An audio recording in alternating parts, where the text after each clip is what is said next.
You said this 90s was age of information, and since 2010 starts age of customer. And tell us what is going to be beyond? Beyond? Actually, this is obviously a very difficult question, because we think that the age of the customer will be a time that will at least last 10, 15 or 20 years. And so consequently we would talk about 2030 or after that. I think we will definitely continue to see a strong focus on the customer.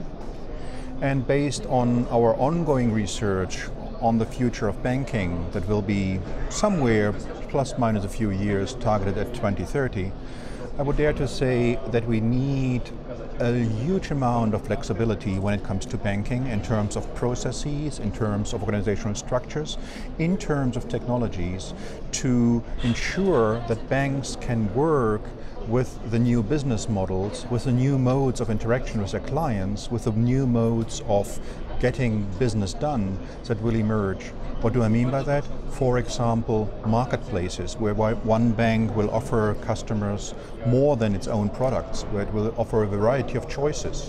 What I mean by that is that banks will certainly go for capabilities provided by other banks, much more than today.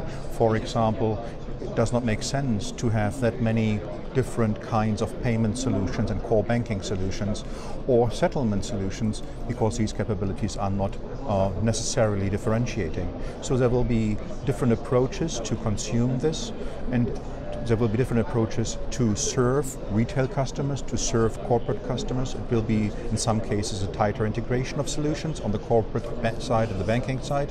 It will be about more loose coupling, as retail customers will switch banks more often. I think we will see, it will be a time that is mainly characterized by change, but we'll still see a very strong focus on the customer. But you think in the future the bank still will be necessary for the customer, so we have to have a bank into our pocket. So what for is bank for the customer? I think this is probably the question of questions today. And you asked, do I think banks will still be here? The answer pretty much depends on how banks will work, not in 2030, but how they will position themselves today. If a bank is doing business as it used to do, as has used to do for the last decades, probably it won't be here in 2030 and beyond. So who is going to win? I think banks that will accept the fact that they need to change how they do business, that align with customer requirements, that know more about the customer, that leverage all kind of information sources to serve the customer in the best possible way, both on the retail and the corporate side. Banks that will change their structures, their internal structures, to achieve this, to support this. Banks that will change the technology landscape to be successful in this area will definitely be the candidates to survive. This means they have to reach out to the customer to avoid disintermediation. This means they have to at least play around with the idea of marketplaces to show that they serve the customer, that they even offer competing products.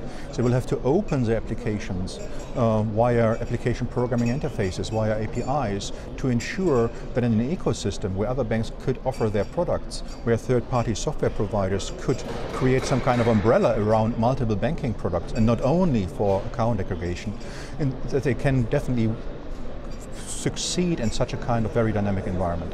If they don't, as I said during the session, I believe we will clearly see low-speed and high-speed banks, and I believe next year will already show that some banks will start preparing to become high-speed banks.